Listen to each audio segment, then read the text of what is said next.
Assalamualaikum warahmatullahi wabarakatuh. Saya Sabutra Bintang Pratiwi dengan NIM T2019-3684 dari kelompok 11 yang akan menjelaskan tentang perencanaan implementasi manajemen mutu terpadu dalam pendidikan.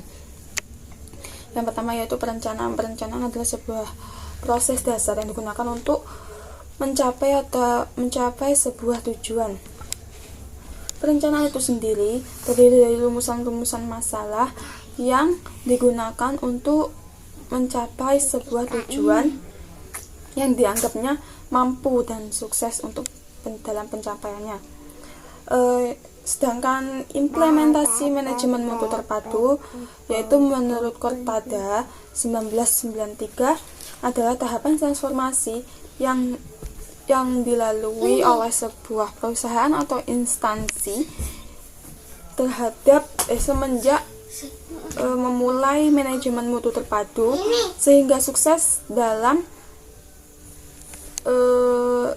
manajemen mutunya tersebut dan menjadi perusahaan yang lebih unggul kedepannya. Mungkin cukup sekian penjelasan dari saya, kurang lebihnya mohon maaf.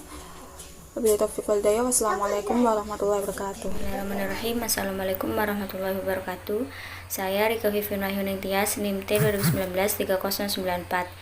Saya dari kelompok 11 ingin menjelaskan tentang pelaksanaan manajemen mutu terpadu pendidikan.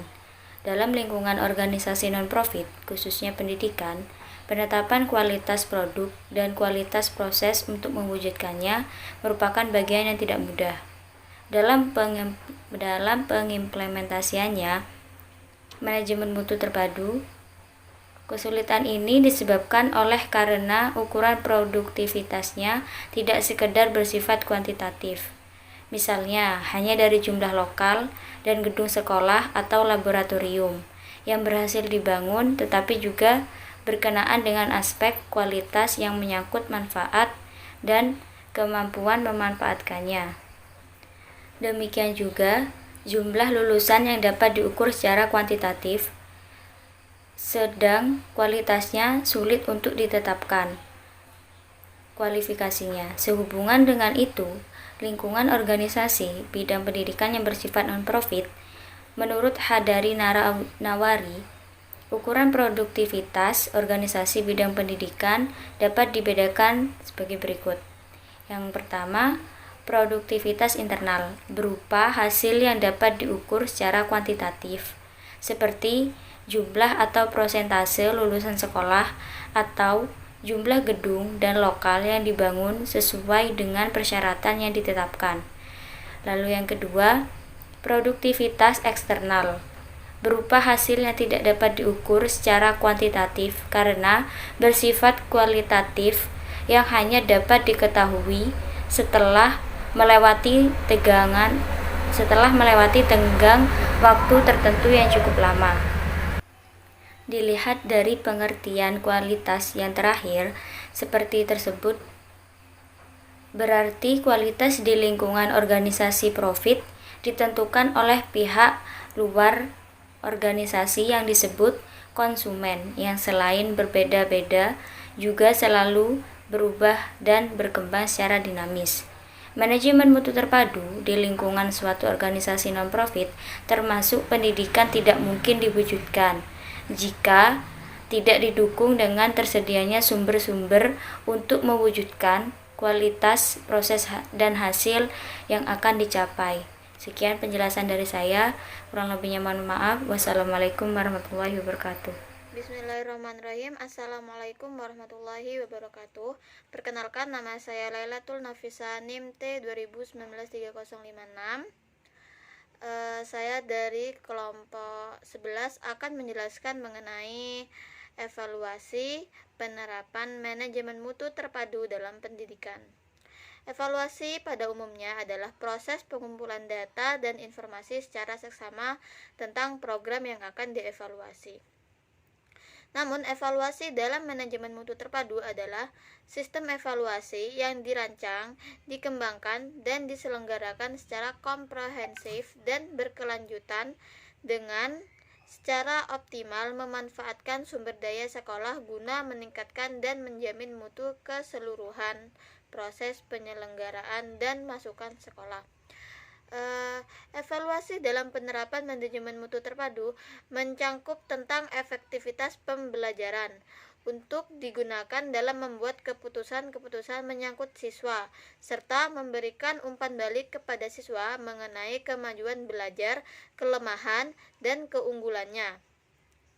Tujuan dari diadakannya evaluasi dalam penerapan manajemen mutu terpadu dalam pendidikan tidak lain untuk mendapatkan informasi yang akurat dan kemudian dijadikan pedoman atau tolak ukur apabila akan menerapkan kembali mengenai kondisi setiap komponen pendidikan di sekolah. Kemudian evaluasi dilakukan dalam penerapan manajemen mutu terpadu dalam pendidikan memiliki karakteristik yang cukup membantu untuk mengetahui penerapan manajemen mutu terpadu tersebut.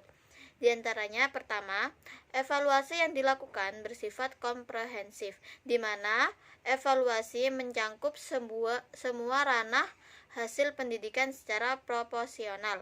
Kemudian yang kedua, evaluasi dilakukan secara terpadu dengan kegiatan PBM dan berkelanjutan yang bertujuan dengan membantu siswa maupun guru dalam menilai kesiapan belajar.